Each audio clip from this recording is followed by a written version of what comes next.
Hello दोस्तों, good morning, नमस्कार। आप लोग कैसे हैं? सभी लोग ठीक ठाक हैं? परसेंटेज की जो सीरीज़ चल रही है उस परसेंटेज की सीरीज़ में हम लोग बहुत सारे पैटर्न्स देख चुके हैं।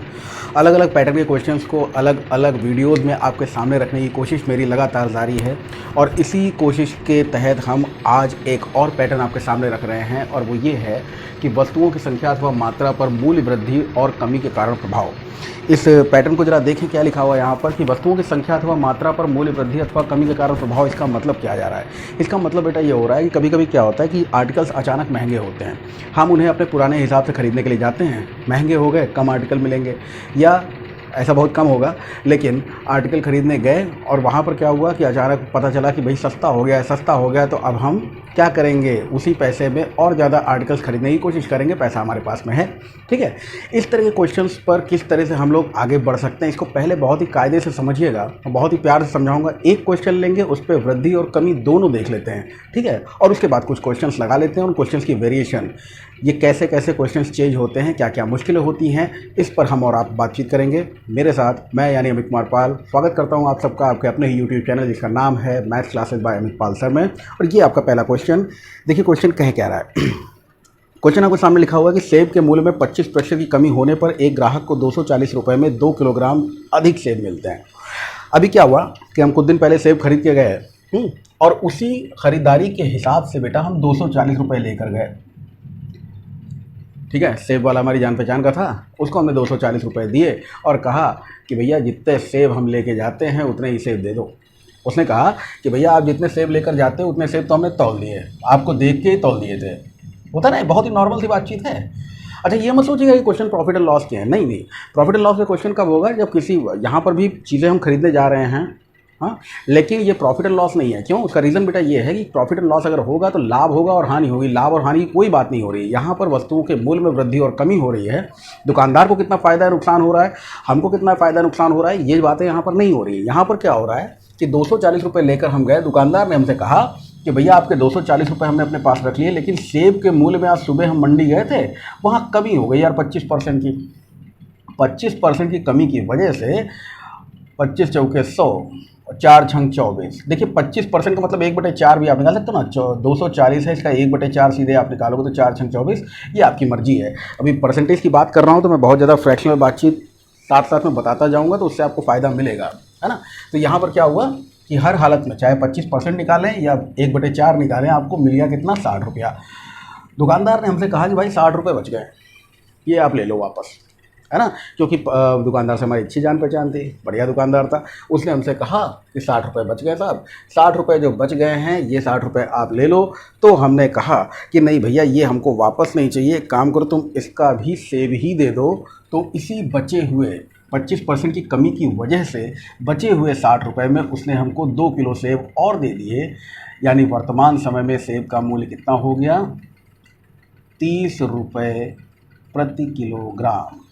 उम्मीद है ये बात सभी लोगों को बड़े प्यार से समझ में आ गई होगी और यही आपका आंसर है। ना ज़रूरत है एक्स वैक्स मानने की, ना कुछ भी करने की। नॉर्मल सा कॉन्सेप्ट अपने दिमाग में रखो कि हम 240 रुपये लेकर गए, 25% की कमी थी, 60 रुपये वो हमको वापस कर रहा था, हमने कहा भाई सेब दे दो, उसने 2 किलो सेब दे दिए। यानी 1 किलो सेब कितने का चल रहा है, 30 रुपये का। क्लियर हो गया होगा? बिना किसी दिक्कत के आपको ये बात अच्छे से समझ में आ गई होगी, ऐसी उम्मीद मैं करता हूँ। ठीक, अच्छा एक चीज़ और क्वेश्चन में हो सकती है, इसको हटा देते हैं, इसकी कोई ज़रूरत नहीं है, तो मैंने ऐसे ही सब्स्टिट्यूट दिया इसका आपको। एक चीज़ और हो सकती है इसमें कि वो आपसे पूछ ले कि इस कमी से पहले सेब का मूल्य क्या था। ठीक, उस पर आते हैं। इस कमी से पहले सेब का मूल्य अगर आप निकाल लें तो कमी कितने की हुई है, 25% की। यानी वर्तमान समय में सेब की कीमत जो चल रही है 30 रुपये प्रति किलोग्राम। ये 30 रुपये प्रति किलोग्राम जो सेब की कीमत चल रही है भैया, ये 25% कमी के बाद है, यानी ये कीमत 75% है। या यूँ कहो कि 1/4 कम हो गया है तो 3/4 बचा होगा। ठीक है, 1/4 हटा दिया, 3/4 बचा होगा पूरे पूरे में। ठीक, तो वो पूरा पूरा कितना था, परसेंटेज में निकालोगे तो 100% निकालोगे, और अगर 3/4 बराबर 30 रखते हो तो पूरा पूरा निकालोगे, 30/4/3 करके।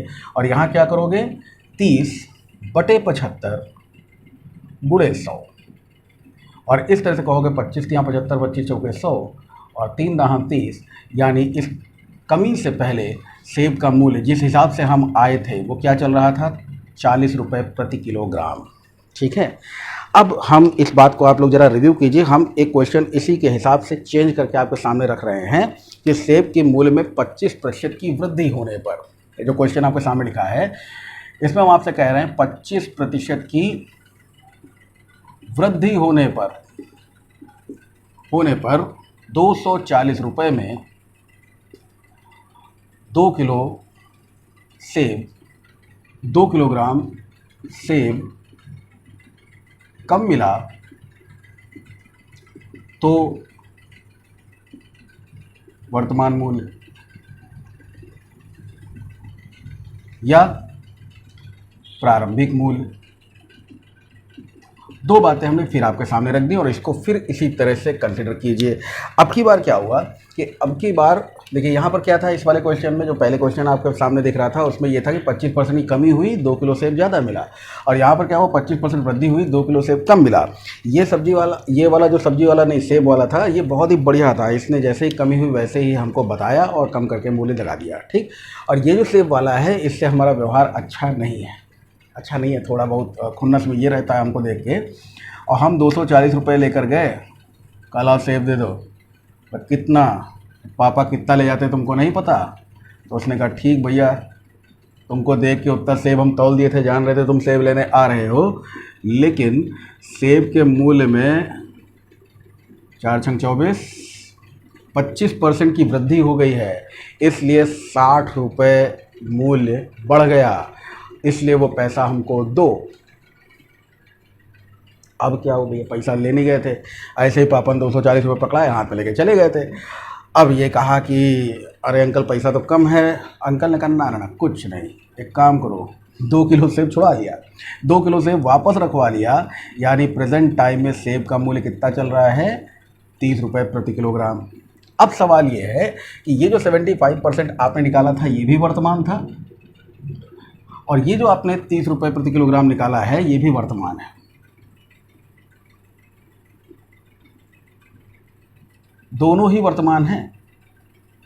फर्क कहाँ है कि इस वाले वर्तमान में 25% की कमी हुई थी इसलिए 75 हो गया, और इस वाले वर्तमान में क्योंकि 25% की वृद्धि हुई है इसलिए ये 125% है। इस बात को बेटा आप लोग ध्यान दे लो, यानी कि इस वाले मूल्य से पहले मूल्य ज़्यादा रहा था, अभी कम हो गया और हमारे पास पैसा बच गया था जिसके हमने ज़्यादा सेब ले लिए। यहाँ पर क्या है कि वर्तमान में पैसा बढ़ चुका है, हमारे पास पैसे कम पड़ गए इसलिए सेब वापस ले लिए।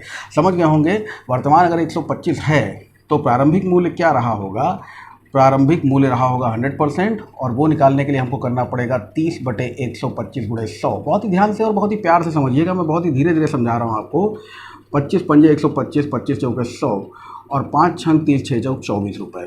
यानी सेब का मूल्य घटने से पहले, यहाँ पर हम निकाल रहे हैं घटने से पहले तो 40 था, घटा हुआ 30 है।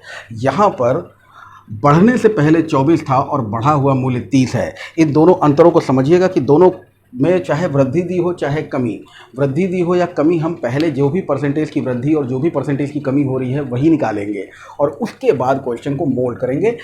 ये 30 रुपीज़ पर केजी जो बेटा आप लोग देख रहे हो, ये क्या है, ये घटा मूल्य है,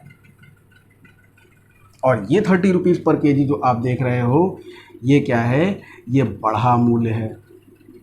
कोशिश की हमने ये समझ में आपको इसलिए आए, बढ़ा वाला हमने ऊपर लिखा है, घटा वाला नीचे लिखा है, माने ये घट गया है और ये बढ़ गया है। तो इस तरह से इन बातों को समझिए और ध्यान दीजिए एक चीज़ पर और, कि इस वाले केस में, पहले इस पे आ जाओ, इस वाले केस में अगर आप 240 रुपये लेकर गए थे तो किस मूड के साथ में गए थे? आप ये सोच कर गए थे कि हम 240 रुपये लेकर जा रहे हैं और 40 रुपये प्रति किलोग्राम के हिसाब से हमको सेब कितना मिलेगा, 6 किलो, है ना। लेकिन हुआ क्या, आप 240 रुपये लेकर गए और वहाँ 30 रुपये के हिसाब से आपको सेब मिल गया 3 × 8 = 24, यानी 8 किलो। तो ये कितना ज़्यादा है आप देख सकते हो, यहाँ से यहाँ पर आपको सेब 2 किलो ज़्यादा सेब मिला है, और यही क्वेश्चन आपका कह रहा है। और इधर क्या हुआ, इधर आप 24 रुपये प्रति किलोग्राम के हिसाब से पैसे लेकर गए थे, 24 रुपये प्रति किलोग्राम के हिसाब से 240 रुपये लेकर गए थे, यानी आप मूड में थे कितना किलो लाने के, 10 किलोग्राम लाने के। और हुआ क्या कि उस बंदे ने आपको 240 रुपये में 30 रुपये के हिसाब से सेब दिया कितना, 3 × 8 = 24, यानी 8 केजी। ये आप देख सकते हो 2 केजी कम मिला है। उम्मीद है भाई ये प्रॉपर वे में पूरी बात आप सभी लोगों को समझ में आ गई होगी। अब कुछ और क्वेश्चंस लेते हैं और देखते हैं क्वेश्चंस में किस किस तरह के चेंजेस होते हैं। ठीक है, तो पहले इन दोनों पैटर्न पर एक एक क्वेश्चन देखिए जल्दी से। तो ये देखिए बेटा, ये क्वेश्चन अगला आपके सामने डिस्प्ले हो रहा है और अगला डिस्प्ले क्वेश्चन आपसे क्या कह रहा है कि चीनी के मूल्य में 20% की कमी होने से कोई उपभोक्ता 120 रुपये में 3 किलोग्राम चीनी अधिक खरीद सकता है। चीनी का प्रारंभिक मूल्य प्रति किलोग्राम है। तो यहाँ पर क्या हुआ, 120 रुपये लेकर गए और 20% की कमी हो गई। तो क्या करोगे बताओ, 120 रुपये लेकर गए, 20% की कमी, तो दुकानदार हमसे क्या कहेगा, भैया 24 रुपये बच गए, वापस ले लो। फिर आपने कहा कि भाई इसी की चीनी दे दो, इसकी भी चीनी दे दो, तो उसने 3 किलो चीनी दी है 24 रुपये में, बटे 3 कर दिया ना, 24/3, तो 3 और 24। वर्तमान मूल्य है चीनी का 8 रुपये प्रति किलोग्राम। चीनी का वर्तमान मूल्य कितना है, 8 रुपये प्रति किलोग्राम। समझ में आ गया। लेकिन ये कह रहा है प्रारंभिक मूल्य के बारे में ध्यान देना भाई, दोनों ऑप्शन में होंगे, 8 भी होगा और दूसरा वाला भी होगा। तो प्रारंभिक मूल्य आपसे पूछा जा रहा है, प्रारंभिक मूल्य पूछा जा रहा है। देखो 20% की कमी हुई है ना, तो 80% जो है ये आया है वर्तमान समय में, क्योंकि 20% की वृद्धि, 20% की कमी हुई है, तो 20% की कमी के बाद बचा कितना, 80%। 80% बराबर है 8 रुपये। 80% बेटा अगर 8 रुपये के बराबर है तो बढ़ने से पहले 100% प्रारंभिक मूल्य कितना रहा होगा, 8/80 × 100। सीधे सीधे आपने कैलकुलेट कर लिया कि आपको बच गया कितना, 10।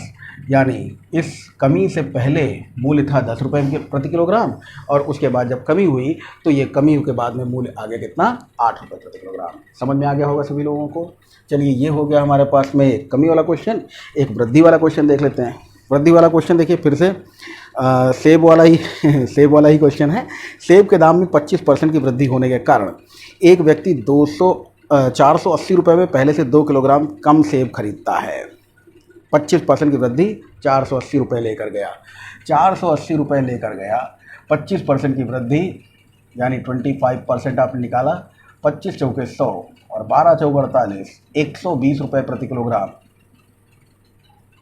ठीक है, तो यहाँ पर 120 रुपये प्रति किलोग्राम नहीं, सॉरी 120 रुपये बच गए। 120 रुपये बच गए नहीं, बढ़ गए, 120 रुपये बढ़ गए। अब 120 रुपये बढ़ गए तो क्या हुआ कि उसने हमसे कहा 120 रुपये और लाओ। हमने कहा है नहीं, तो उसने छुड़ा लिए 2 किलो सेब। 2 किलो सेब छुड़ा लिए, यानी 1 किलो सेब का मूल्य किस हिसाब से है भाई, 60 रुपये प्रति किलोग्राम। 60 रुपीज़ पर केजी के हिसाब से उसने हमसे 2 किलो सेब, 120 रुपये की कमी के कारण 2 किलो सेब रखवा लिए। ठीक है, तो ये क्या आया, ये बढ़ा हुआ मूल्य आया है। क्वेश्चन में हमसे पूछ क्या रहा है, क्वेश्चन में जो बात हमसे पूछी जा रही है वो बात है कि सेब का बढ़ा हुआ मूल्य क्या है, तो बस यही आपका आंसर हो जाएगा। ठीक, अब सपोज कीजिए आपसे ये पूछा जाता कि इस वृद्धि से पहले सेब का मूल्य क्या था, तो 25% की वृद्धि का मतलब 125% हुआ ना भाई। 125% 60 रुपये, बढ़ने से पहले कितना रहा होगा, 100%, तो हम कहेंगे 60/125 × 100।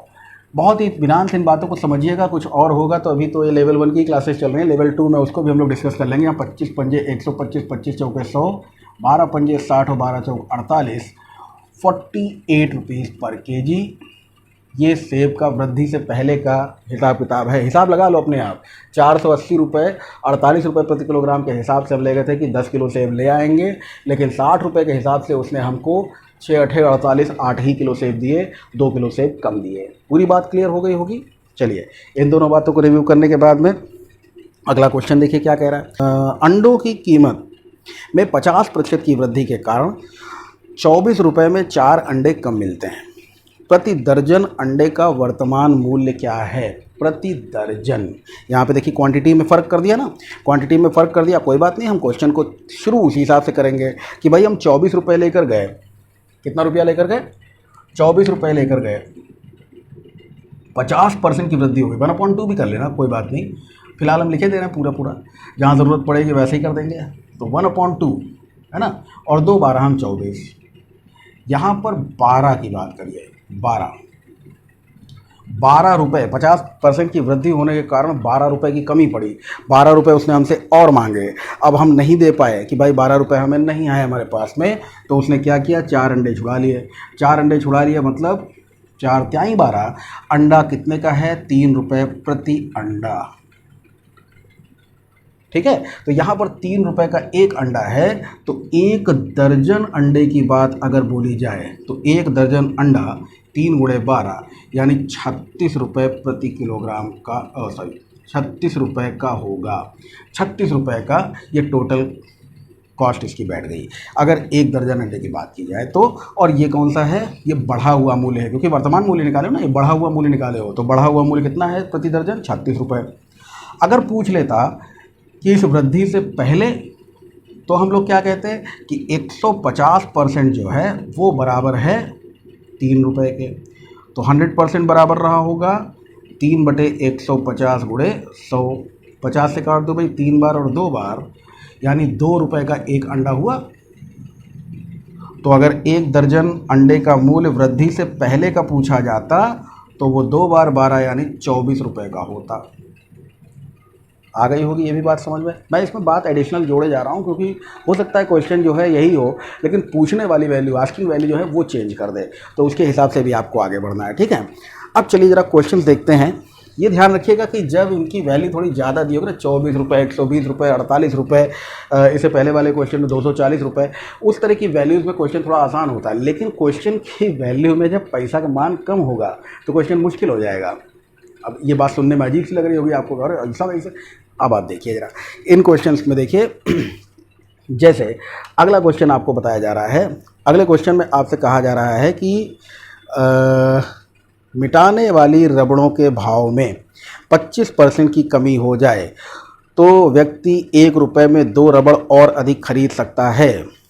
1 रुपये में प्राप्त रबड़ों की संख्या कितनी है। अब इसमें यही नहीं समझ में आ रहा है कि ये वर्तमान मूल्य पूछ रहा है, यानी कि ये जो बात पूछ रहा है वो कम वाला प्राइस पूछ रहा है या इस कमी से पहले वाला प्राइस पूछ रहा है ना। तो अब यहाँ पर देखिए कंडीशन समझिएगा, क्वेश्चन को समझिए कि यदि मिटाने वाली रबड़ों की, वो एक कंडीशन लगा रहा है कि अगर 25% की कमी हो जाएगी, ऐसा हुआ नहीं है, अगर 25% की कमी हो जाए तो 1 रुपये में 2 रबड़ और खरीदी जा सकती हैं। अगर कमी हो तो खरीदी जा सकती हैं, ये उसने जानकारी दी है हमको खाली, बाकी उसने पूछ लिया है कि 1 रुपये में रबड़ कितनी मिलती हैं। तो अब देखो जरा यहाँ पर हम क्या करेंगे, यहाँ पर हम 1 रुपये में 1 रुपया लेके गए, रबड़ खरीदने गए, 1 रुपया दिया उसको, 1 रुपया दिया, 25% की कमी हो गई थी। अब 1 रुपये का 25% जब निकालोगे बेटा तो यही 1/4 बचेगा। 1/4 कह सकते हो 25 पैसा, और 25 पैसे में रबड़ कितनी मिली, 2, यानी कि 1/8 ये आ गया है मूल्य, 1/8 ये मूल्य आ गया है रबड़ का, ठीक है। तो 1/8, तो यहाँ पर 1 रुपये में 25% की जब आप कमी निकाल रहे हो तो 1/4 में मिलती हैं 2, यानी 1 रबड़ है 1/8 रुपये की, 12.5 पैसे की, है ना। तो यहाँ पर 1/8 रुपये की 1 रबड़ है। अब इस हिसाब से अगर देखा जाए तो इस हिसाब से आप ये कह सकते हो कि ये मामला बना तो कब बना, जब 25% की कमी हो गई थी। 25% की कमी अगर ना हुई होती तो क्या करते हम, इसका मतलब है 75%, 25% की कमी के बाद 75% जो मूल्य बच रहा है वो है 1/8। तो मूल्य 100% कितना रहा होगा, पूरा कितना रहा होगा, 1/8/75 गुणे 100। थोड़ा और साफ कर दे भाई, /75 गुणे 100। देखिए ना, मैं यहाँ पर मुश्किलात हो रही है कि नहीं हो रही हैं, यहाँ पर बहुत सारी मुश्किलें सामने आएंगी। /2 कर दिया, कहो ×2 कर दो, गड़बड़ हो जाएगी है। तो इन चीज़ों को थोड़ा सा ध्यान देना। वैल्यू जब कम होती है तो क्वेश्चन में कैलकुलेशन थोड़ा सा बढ़ेगा। चलिए भाई, 25 किया 75, 25 चौके 100, 4 दूनी 8, ये हो गया 1/6, 1/6 रुपये। ये है वृद्धि से पहले कीमत। तो अब आपसे पूछा जा रहा है कि अगर आपसे क्वेश्चन में क्या पूछा जा रहा है कि 1 रुपये में प्राप्त रबड़ों की संख्या कितनी है। समझ रहे हैं, 1 रबड़ अगर 1/6 रुपये की है तो फिर 1 रुपये में 6 रबड़ है। इसको मैं लिख के बताता हूँ। 1 रबड़, रा की जगह रुपया बन गया है, 1 रबड़ जो है वो कितने की है, 1/6 रुपये की। तो क्रॉस मल्टीप्लाई कर लो तो मतलब क्या हुआ, 1 रुपये की क्रॉस मल्टीप्लाई कितनी रबर हैं, 6 रबर, फिर रुपया बन गया। अरे रुपये की कमी भैया, चल ये देखो फिर रुपया बन गया, रुपये की कमी चल रही है यार, रबर। तो 1 रुपये में कितनी रबर हैं, 6 रबर है। ये आपका आंसर आ गया। इसी तरह से एक और क्वेश्चन देखते हैं कैसे ये कॉन्ट्राडिक्ट करता है। थोड़ा साफ आप कर ले भाई, है ना। पढ़िए जरा ये अगला क्वेश्चन देखिए, इसकी जालिमियत क्या कह रही। किसी वस्तु के मूल्य में 33.3% की कमी होने पर 1 रुपये में 4 वस्तुएं अधिक खरीदी जा सकती हैं। बात फिर वही है कमी की, लेकिन 1 रुपये में 4 वस्तुएं अधिक खरीदी जा सकती हैं। घटने से पहले वस्तु का मूल्य कितना था। ये जो कमी हुई है इससे पहले मूल्य कितना था। तो इस बार जो फ्रैक्शनल नंबर दिया हुआ है, एक तो वैल्यू छोटी 1 रुपया वाली बात कर रहा है भाई, 1 रुपये में 4 वस्तुएं, है ना। और दूसरी चीज़ जो फ्रैक्शनल वैल्यू है वो आपको ध्यान रखनी होगी, क्योंकि परसेंटेज भी फ्रैक्शन में दिया हुआ है। तो थोड़ा सा आसान करने की कोशिश इसको कीजिएगा कुछ इस तरह से कि 1 रुपये लेकर गए, कमी आपको कितने बताई जा रही है कि कमी जो है वो 33.3% की हुई, और आपको हमने परसेंटेज की टेबल में बता रखा है। इसका मतलब क्या होता है 1/3, यानी कि 1 रुपये का 1/3 निकाल लो कि 33.3% जो होता है वो 1/3 ही तो होता है। तो 1 रुपये का 1/3, तो आपके पास में बच गया कितना पैसा 1/3 रुपया। कितना बच गया 1/3 रुपया बच गया। 1/3 रुपया बच गया और फिर क्या हुआ 4 वस्तुएं अधिक खरीदी जा सकती हैं। तो इसी 1/3 जो भी पैसा बचता था उसमें हम डिवाइड करते थे ना बचे हुए का, यानी 1/12 रुपये। अब इसका मतलब ये हुआ कि प्रति वस्तु कीमत जो है वो वर्तमान समय में घटने के बाद, कटौती के बाद कितनी हुई है 1/12। हमसे पूछा जा रहा है इस कमी के पहले। तो कमी बेटा कितने की हुई 33/3 की, तो बचेगा कितना 66/2/3 परसेंटेज में। लेकिन अच्छी बात यह है कि हम लोग ये जानते हैं कि अगर 1/3 चला गया तो 3 में से 1 गया, 3 में से 2 बचा होगा। ये भी बात सब लोग जानते हो।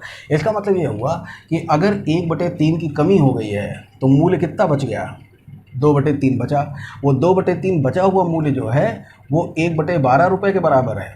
यानी पूरा कितना था, देखो फ्रैक्शन पे ज़्यादा आसान हो गया ना ये वाला, तो इसीलिए हमने कहा कि फ्रैक्शन में भी देखते रहिए साथ साथ, इसीलिए पहले से ही दिखा रहे थे आपको कि 1/12 2 गुणा हो रहा है। तो इधर आके भाई 1 से गुणा हो रहा है ना ये सब कुछ, 1 हमने यहाँ पर लिखा तो 2 गुणा हो रहा था बटे में आ जाएगा, और जो बटे में था वो गुणे में आ जाएगा। और इस तरह से हमको मिला 3 चौक 12, यानी पूरा था 1/4 दूनी 8 रुपये, 1/8 रुपये। अब अकॉर्डिंग टू ऑप्शंस के हिसाब से हम कहेंगे कि एक वस्तु इस कमी से पहले थी 1/8 रुपये की, मतलब क्रॉस मल्टीप्लाई कर ले तो 1 रुपये की थी 8 वस्तु। बस यही बात आपको निकालनी थी कि 1 रुपये में कितनी वस्तु मिलेंगी, तो 1 रुपये में मिलेंगी बेटा 8 वस्तुएं। ठीक है, ये एक क्वेश्चन और देख लो, आज की बातचीत यहीं पे ख़त्म करते हैं। ये क्वेश्चन जो है इसमें वृद्धि के बारे में बताया गया है। क्वेश्चन का स्वरूप मिलता जुलता है इससे, लेकिन बात कुछ और ही है। बिल्कुल आसान सी बातचीत है ये। क्या है क्वेश्चन, देखिए आपके सामने आ गया कि सेब के मूल्य, वो कहते हैं ना an apple a day keep doctor away, तो डॉक्टर को दूर रखने वाला सेब, इसलिए बार बार सेब के क्वेश्चन आपके सामने आ रहे हैं। सेब के मूल्य में कमी के कारण एक व्यक्ति 1.25 रुपये में 3 सेब की जगह 1 रुपये में 3 सेब खरीद सकता है। मतलब कहने का हुआ कि कमी हुई है तो 3 सेब जो थे ये पहले मिलते थे 1.25 रुपये, लेकिन अब कुछ कमी हो गई तो उस कमी की वजह से जो सेब हैं वो मिलने लगे हैं 1 रुपये के। अब 1.25 से 1 रुपये में सेब मिलना शुरू हुआ, बात सब लोग समझ गए होंगे। अब इसके बाद में कह रहा है कि सेब के मूल्य में कितने प्रतिशत की कमी हुई, तो सेब के मूल्य में प्रतिशत कमी निकालने की बात कर रहा है। क्वांटिटी यहाँ बराबर है ना, अगर बराबर ना हो तो इसको बराबर कर लेना। ऐसा क्वेश्चन हम लोग प्रॉफिट एंड लॉस पे देखेंगे तो और डिस्कशन में आसानी होगी। यहाँ पर अभी फिलहाल की बात परसेंटेज वाली जो है वो बस इतनी है कि 3 सेब 1.25 में मिलते थे, अभी 3 सेब 1 रुपये में मिल रहे हैं। देखा जाए तो 25 पैसे की कमी हुई है, और ये जो 25 पैसे की आप कमी देख रहे हो, ये देख रहे हो किस पर, पहले वाले मूल्य यानी 1.25 पर। और वो हमसे पूछ रहा है कि प्रतिशत में कमी हुई कितने की है। तो कमी देखिए, पहले बढ़ा हुआ मूल्य कितना था 1.25, कम होके हो गया 1 रुपये, यानी कि कमी हुई है 0.25 की। और किस पर हुई है, बढ़े हुए मूल्य यानी 1.25 पर। 1.25 पर 0.25 की कमी परसेंटेज में कितने परसेंट के बराबर है। ठीक है, तो देखो भैया डेसिमल से डेसिमल ख़त्म हो जाएगा। 25 पंजे 125 और 5 दूनी 10। आंसर सिंपल था हमारा 20% है। तो क्वेश्चन का स्वरूप ऐसा ही था, लेकिन पूछने वाली वैल्यू कुछ और थी, बातचीत कुछ और की जा रही है यहाँ पर। ठीक है, तो ये आपका एक और फॉर्मेट हमने क्लियर किया। अगला फॉर्मेट जो आपका होगा वो होगा वेन डायग्राम वाले क्वेश्चन। ठीक है, उन पर कुछ बातचीत मजबूती के साथ तैयार करता हूँ और फिर मिलता हूँ आप लोगों से। आज के लिए इतना ही, थैंक यू।